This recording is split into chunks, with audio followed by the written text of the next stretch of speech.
नमस्ते दोस्तों, मैं हूं आपका दोस्त भगवती प्रसाद पुरोहित एडवोकेट। और आज हम समझेंगे कि खेत में अगर कोई नया रास्ता बनाए तो क्या करें, अर्थात उस व्यक्ति को किस प्रकार से रोका जा सकता है जो नया रास्ता बनाने का प्रयास करता है। तो इस ग्राफ के माध्यम से यह सब कुछ हम समझने वाले हैं। तो आपने चैनल को सब्सक्राइब नहीं किया तो चैनल को सब्सक्राइब कर लीजिए, बेल आइकन को प्रेस कर दीजिए और इस वीडियो को फटाफट लाइक कर दीजिए, क्योंकि इस चैनल के माध्यम से आपको मिलती है सरल और आसान भाषा में कानून की नई नई जानकारी। तो आइए वीडियो को शुरू कर लेते हैं। देखिए दोस्तों, यहाँ पर हमने यह काल्पनिक ग्राफ लिया है। इसमें यह काल्पनिक नामों का हमने उपयोग किया है केवल समझने के उद्देश्य से, ठीक है। तो यह व्यक्ति है रामलाल और यह इसका खेत है। यह व्यक्ति है रमेश और यह खेत जो है यह इसका है, ठीक है। यहाँ पर यह खेत जो है यह भी इस रामलाल का है, ठीक है। और यह खेत जो है यह किसी अन्य व्यक्ति का है। यह खेत जो है यह न तो रमेश का है न ही इस रामलाल का है, ठीक है। और यह जो गांव है यहाँ पर यह इस रामलाल का और इस रमेश का दोनों का यह गांव है, ठीक है। यह मुख्य मार्ग है जिससे कि किसी अन्य गांव में यह रास्ता जाता है। यह खेतों का रास्ता है, लेकिन यह रास्ता जो है यह मुख्य रास्ता है, ठीक है। यहाँ पर यह सिविल न्यायालय है। तो इस ग्राफ के माध्यम से अब हम ऐसे समझेंगे कि जैसे यह गांव है, ठीक है। इस गांव में यहाँ पर इस जगह जो है इस रामलाल का घर है। क्या है? इस रामलाल का जो घर है वह यहाँ पर है और इस रमेश का जो घर है वह भी इस रामलाल के घर के पास में ही है, ठीक है। अब ये रामलाल जो है ये अपने इन खेतों पर जो पहुंचता है वह कैसे पहुंचता है? यहाँ से अपने घर से निकलता है इस गांव में से, तो इस मुख्य मार्ग पर आ जाता है और मुख्य मार्ग से होते हुए अपने इस खेत पर, है ना, ये रामलाल का खेत है, ठीक है। तो ये रामलाल जो है यह अपने इस खेत की जो यह मेड़ है इस मेड़ से यहाँ से जाता है और इस खेत में भी आ जाता है, इस खेत में भी आ जाता है और इस खेत में भी आ जाता है, ठीक है। अब क्या होता है कि ये रमेश जो है इस रमेश के खेत पर जो आने जाने का रास्ता है, इस खेत पर आने जाने का जो रास्ता है वह जो रास्ता है ये रमेश इस गांव में से आता है, इस मुख्य मार्ग पर आ जाता है और इसका मुख्य जो रास्ता है, मेन रास्ता जो है वह इस मुख्य मार्ग से होते हुए यहाँ से होते हुए यहाँ से फिर इस तरीके से इस मेड़ पर से यहाँ आ जाता है, ठीक है। इस तरीके से इसका रास्ता है। अब ये खेत जो है किसी अन्य व्यक्ति का है। अब ऐसी स्थिति में अन्य व्यक्ति जो है ये क्या करता है कि इस रास्ते को जो है यहाँ से हाँक देता है या बंद कर देता है, ठीक है। तो ऐसी स्थिति में ये रमेश जो है ये क्या करता है कि इस रामलाल के खेत पर जो आने का रास्ता है यहाँ से ऐसे जो ये इस रामलाल के खेत पर आने का जो रास्ता है इस रास्ते से यहाँ तक आता है और यहाँ से फिर यह रमेश अपने खेत पर यहाँ से ऐसे आता है, ठीक है। तो ऐसी स्थिति में यह रामलाल जो है इस रमेश के विरुद्ध किस प्रकार से कार्रवाई कर सकता है कि यह रमेश जो है यह अपने मुख्य मार्ग का जो है इसका उपयोग करे, यहाँ से इस प्रकार से उपयोग करे, न कि यह इस रास्ते से होते हुए अपने खेत पर आए, ठीक है।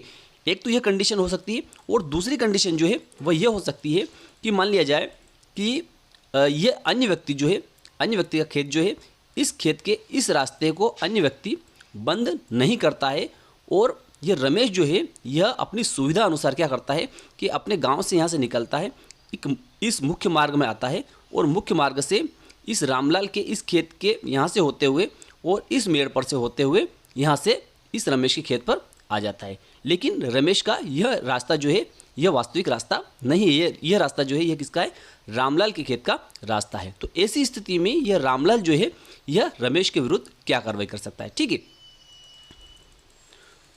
तो देखिए ऐसी स्थिति में इस रामलाल को क्या करना होगा कि रामलाल को सिविल न्यायालय में दावा लगाना होगा। क्या करना होगा?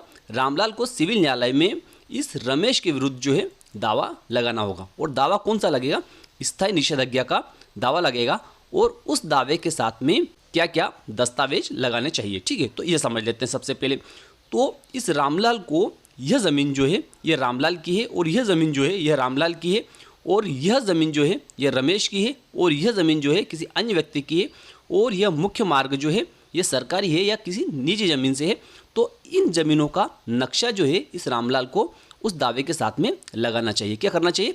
नक्शा जो रहता है वह इस रामलाल को उस दावे के साथ में लगाना चाहिए और यह ज़मीन, यह रास्ता, यह ज़मीन और यह ज़मीन जो है यह किन लोगों के नाम पर है, इस प्रकार के सरकारी कागज जो है खसरा या खतौनी जो है उस दावे के साथ में लगाना चाहिए। इसके साथ साथ इस रामलाल को एक दो पड़ोसी कृषक जो है, अर्थात जो इस रामलाल के खेत के पड़ोसी जो है, अर्थात इस रामलाल के खेत के इधर के भी हो सकते हैं या इधर के भी हो सकते हैं या यह व्यक्ति भी हो सकता है। तो इन लोगों के जो है इस रामलाल को शपथ पत्र लगाने चाहिए कि हाँ वास्तव में इस रमेश का जो रास्ता है वह यहाँ से होते हुए इस प्रकार से नहीं है, बल्कि इस रमेश का जो खेत का रास्ता है वह इस मुख्य मार्ग से होते हुए यहाँ से ऐसे होते हुए और यहाँ पर जाता है। इस प्रकार के शपथ पत्र भी इस रामलाल को किसी अन्य लोगों के भी लगाने चाहिए। अगर पड़ोसी कृषक नहीं मिलते हैं तो एक दो खेत छोड़कर भी पड़ोसी कृषक हो सकते हैं या गांव के व्यक्ति भी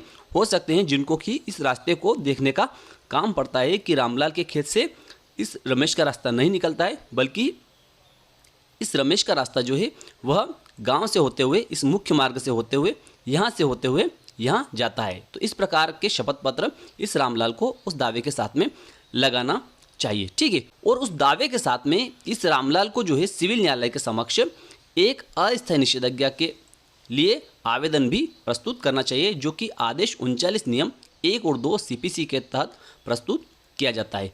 अब आदेश 39 नियम 1 और 2 CPC क्या होता है और उस आवेदन से इस रामलाल को क्या फ़ायदा होगा। देखिए होता क्या है कि जब सिविल न्यायालय में जो है दावे चलते हैं, न्यायालय की कार्यवाही चलती है, तो उस कार्यवाही के दौरान कई वर्ष लग जाते हैं, कई लंबा समय लग जाता है। ऐसी स्थिति में जो है यह रामलाल जो है ये काफ़ी परेशान हो जाएगा और इसके खेत से एक परमानेंट रास्ता जो है ये रमेश बना लेगा। तो ऐसी स्थिति में जो आवेदन यह रामलाल सिविल न्यायालय के समक्ष अस्थायी निषेधाज्ञा का अर्थात आदेश 39 नियम 1 और 2 का लगाएगा, तो उसमें यह रामलाल यह सहायता प्राप्त कर सकता है कि जब तक इस रामलाल के दावे का निराकरण सिविल न्यायालय के द्वारा नहीं किया जाता तब तक के लिए इस रमेश को यहाँ से रास्ता बनाने से रोका जाए और यह रमेश जो है यह इसका जो मूल रास्ता है, इस प्रकार का जो मूल रास्ता है इस मुख्य मार्ग से होते हुए ये रमेश जो है अपने खेत पर यहाँ से पहुँचता है, तो इस रास्ते का ही रमेश उपयोग करे और रामलाल की ज़मीन पर किसी प्रकार का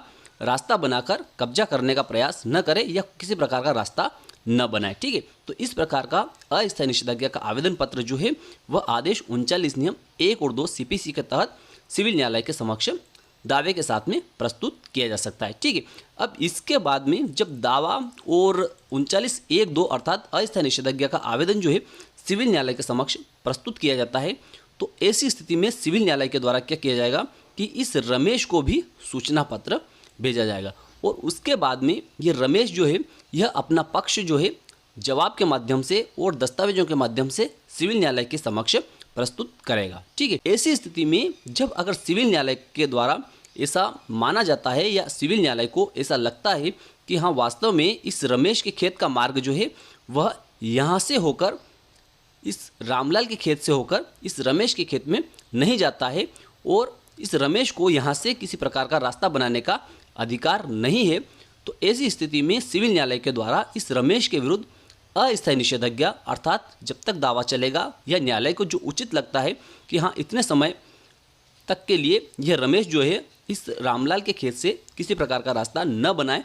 तो इस प्रकार की अस्थायी निषेधाज्ञा जो है सिविल न्यायालय के द्वारा इस रामलाल के पक्ष में और इस रमेश के विरुद्ध जारी की जा सकती है, जिसको कि स्टे कहा जाता है, ठीक है। तो इस प्रकार का अगर स्टे जो है इस रामलाल के पक्ष में और इस रमेश के विरुद्ध अगर सिविल न्यायालय के द्वारा पारित कर दिया जाता है, तो ऐसी स्थिति में यह रमेश जो है अगर उसके बाद में यहाँ से रास्ता निकालता है और इस प्रकार से रास्ता बनाने का प्रयास करता है और इस रास्ते से निकलता है और यहाँ से जो इसका मुख्य मार्ग जो है इसका वास्तविक रास्ता जो है उसका उपयोग नहीं करता है, तो यह रामलाल जो है ये वापस से सिविल न्यायालय के समक्ष उस आदेश के उल्लंघन का केस दायर कर सकता है। किसके विरुद्ध?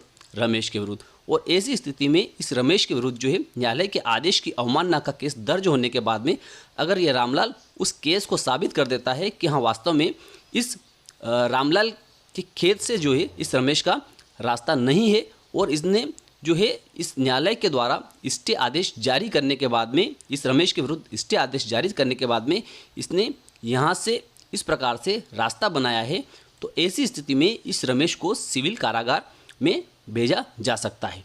तो मैं विश्वास रखता हूँ कि आपको समझ में आ गया होगा कि अगर खेत में कोई रास्ता नहीं है और कोई व्यक्ति जो है जैसे रमेश जो है रास्ता बनाने का प्रयास कर रहा था, इस प्रकार से अगर कोई प्रयास करता है तो ऐसी स्थिति में उस व्यक्ति के खिलाफ किस प्रकार की कार्रवाई की जा सकती है। तो फिर मिलते हैं अगले वीडियो में, तब तक के लिए जय हिंद जय भारत।